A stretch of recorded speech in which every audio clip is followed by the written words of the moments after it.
आज मुझे खुशी है, अरविंद जी आए हैं, मान साहब आए हैं, आपके राज्यसभा के मेंबर जी,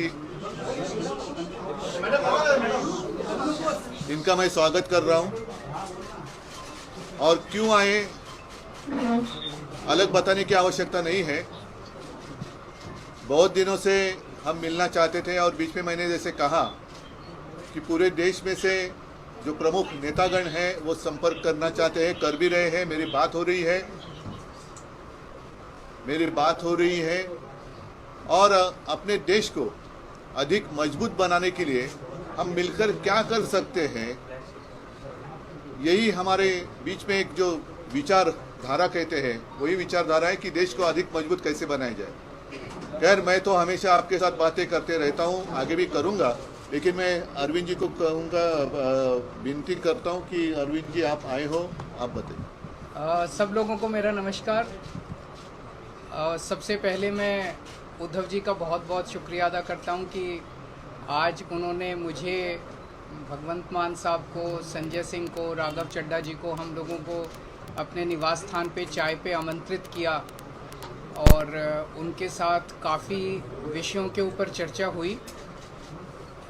उद्धव जी से मिलने का मेरा बहुत दिनों से मन था। खासकर कोरोना के दिनों में मुझे याद है कि जब कोरोना पीक पे था उस वक्त हम सब लोग एक दूसरे से सीख रहे थे और जिस तरह से उद्धव जी ने और उनकी सरकार ने बॉम्बे में और पूरे महाराष्ट्र में कोरोना को कंट्रोल किया, वो बहुत काबिले तारीफ़ था।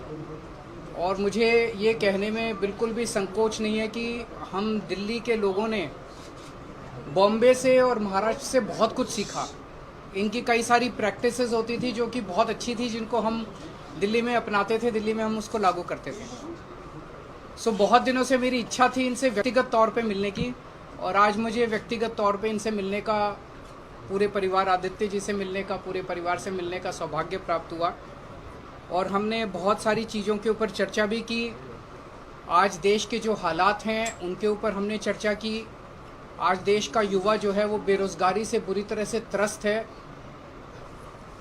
पढ़ लिख के लोगों को, बच्चों को नौकरी नहीं मिल रही है। बड़े बड़े उनसे वादे किए गए थे कि 2 करोड़ नौकरी देंगे, 4 करोड़ नौकरी देंगे, बच्चों को नौकरियां नहीं मिल रही हैं। और युवा जो है दर दर की ठोकरें खा रहा है।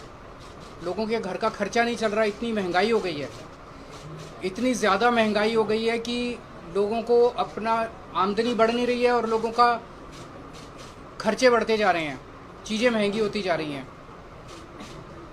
जिस तरह से मौजूदा केंद्र सरकार कुछ चंद पूंजीपतियों को फ़ायदा पहुंचाने के लिए एक तरह से पूरे देश को गिरवी रख रही हैं, सारे देश के संस्थानों को बेचती जा रही हैं। अब एक बहुत बड़ा आज सुनने में आया है कि LIC जो है वो LIC भी अब धीरे धीरे घाटे में जाने लगेगा।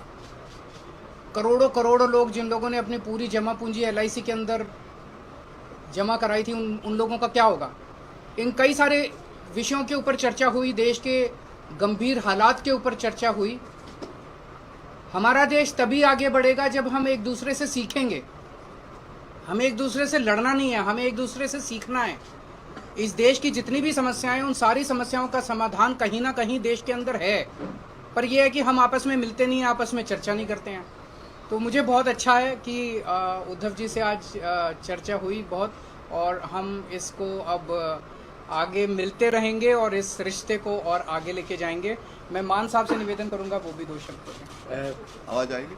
आज उद्धव जी से मिलने का मौका मिला, पूरे परिवार में बैठने का मौका मिला।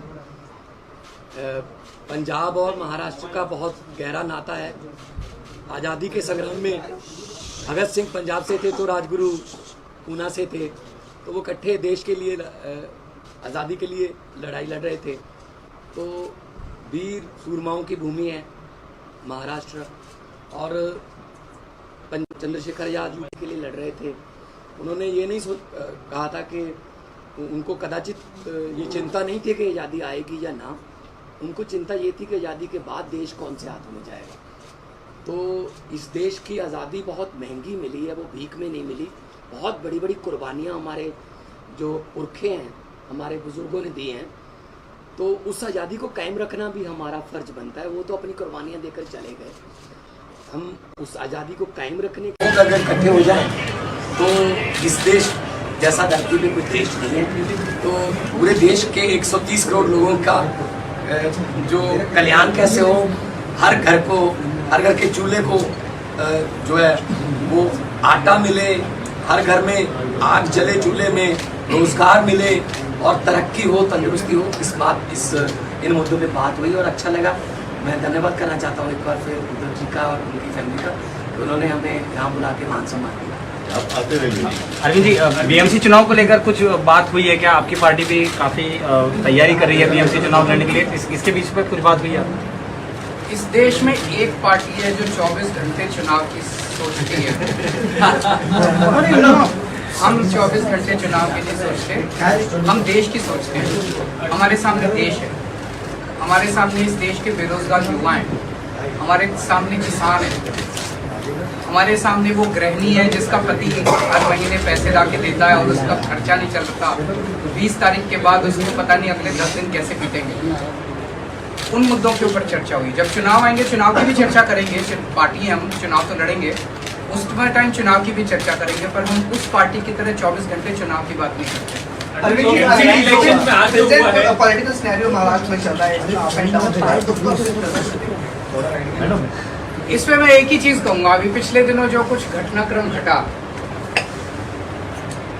उद्धव जी की पार्टी की चोरी हो गई, उनका सिंबल चोरी हो गया, उनका नाम चोरी हो गया, उनका सारा जो था वो सब चोरी करके ले गए। और मैं एक ही चीज़ कहना चाहता हूँ, इनके पिताजी शेर थे और ये शेर के बेटे हैं, तो पूरा महाराष्ट्र इनके साथ है और मैं पूरी उम्मीद करता हूँ कि सुप्रीम कोर्ट से इनको न्याय भी मिलेगा। और मेरा अपना मानना है कि ये सारे आने वाले चुनाव जो हैं वो स्वीप करने जा रहे हैं उद्धव ठाकरे।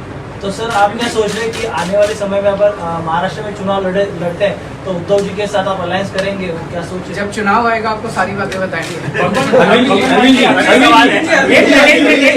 इलेक्शन को लेकर के आज बहुत कॉलेज देखने को मिला फिर से और कई फाइल भी होकर इस तरीके की खबर आई स्टैंडिंग कमेटी इलेक्शन। मैं क्या बताऊं, ये तो आप उनसे पूछिए। गुंडागर्दी के सिवा उनको कुछ काम नहीं आता। अगर वो इतना देश की जिम्मेदारी उन लोगों को दी हुई है, अगर वो देश के बारे में सोचें तो देश बहुत तरक्की कर सकता है।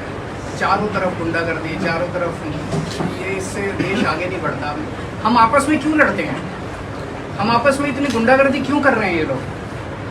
भाई जब दिल्ली की जनता ने 134 सीट हमको दी, 104 सीट उनको दी, तो मेयर तो हमारा ही बनना चाहिए। 2.5 महीने से मेयर ही नहीं बनाया, डिप्टी मेयर तो हमारा बनना चाहिए, स्टैंडिंग कमेटी तो हमारी होनी चाहिए, बना ही नहीं रहे। रोज लड़ते हैं। बताओ, मेयर का चुनाव कराने के लिए अगर हमें सुप्रीम कोर्ट जाना पड़ेगा तो ये तो दुख की बात है। अरविंद जी, एक सवाल ये था कि विपक्ष के नेता लगातार आरोप कर रहे हैं कि सेंट्रल एजेंसियों का इस्तेमाल किया जा रहा है। दिल्ली का सिनेरियो, महाराष्ट्र का सिनेरियो, इस विषय पे आपकी उद्धव जी से कुछ गंभीरता से डिस्कशन हुआ है? देखिए, कायर लोग इस्तेमाल करते हैं। ईडी और सीबीआई और ये सारी एजेंसीज का इस्तेमाल कौन करता है? कायर लोग करते हैं। करने दीजिए उनको। उन्हें हमसे डर लगता है तभी तो करते हैं। आपके घर ईडी नहीं आई, आपके घर सीबीआई नहीं आई, इनके घर आती है, मेरे घर आती है। परसों ये कह रहे हैं मनीष सिसोदिया को गिरफ्तार कर लें, हमें कोई फर्क नहीं पड़ता। जनता देख रही है। अंत पंत में सच्चाई की जीत होती है, झूठ झूठ होता है, सच्चाई की जीत होती है। भगवान मान जी, आपसे सवाल है, जिस प्रकार से पंजाब में हिंसा हुई है, नारा को जो है वो अपडेट कर लिया गया, उसके बाद वहाँ पर पुलिस वालों को भी पीटा गया, एक एफआईआर नहीं रजिस्टर हुई है, क्या कुछ कहेंगे?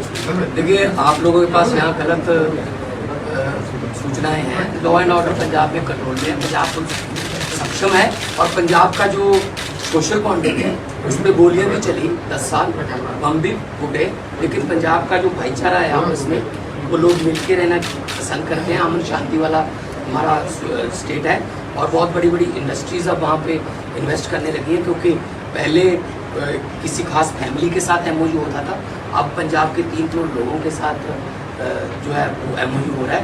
पंजाब को नंबर 1 स्टेट हम बनाने में अपनी तरफ से हमारी गारंटी थी। जब अरविंद जी और हम सारी टीम चुनाव प्रचार कर रहे थे तब हम गारंटियाँ दे रहे थे, की गारंटी, कच्चे मुलाजिमों को पक्के करने की गारंटी, रोजगार की गारंटी। तो मैं तो मतलब यही कहूँगा कि लंबे सफर को मीलों में मत बांटिए, कौम को कबीलों में मत बांटिए। एक बहता दरिया है मेरा भारत देश, इसको नदियों और झीलों में मत आप पे गुरुजी, एक सवाल